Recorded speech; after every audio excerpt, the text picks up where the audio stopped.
2024లో నేను 3 విలువైన విషయాలు మీతో షేర్ చేసుకుంటా. నేను అనుభవించింది.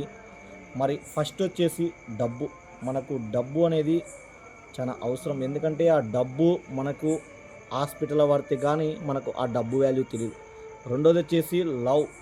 ఈ లవ్ అనేది చాలా ఫేక్. ఈ లవ్‌ను వదిలేసి అండ్ మనీ కోసం అండ్ ఫ్యామిలీ కోసం మనం 2025లో పరిగెత్తాలని నేను ప్రతి ఒక్కరిని కోరుకుంటున్నా. అండ్ అలాగే మూడోదొచ్చేసి మనుషుల్ని అండ్ ఫ్రెండ్స్ అండ్ లవ్ ఇలాంటోళ్ళైనా పర్లేదు. మనము వాళ్ళకు ఇవ్వాల్సిన ప్లేస్ అండ్ ఇవ్వాల్సిన సమయం వాళ్ళకిస్తే మనం లైఫ్‌లో ముందుకు వెళ్ళే అవకాశం ఉంటుంది. లాస్ట్‌దొచ్చేసి అండ్ మనిషి ఎదుటివారితోటి ఎంత తక్కువగా మాట్లాడితే అండ్ అంత సక్సెస్ అయ్యే అవకాశం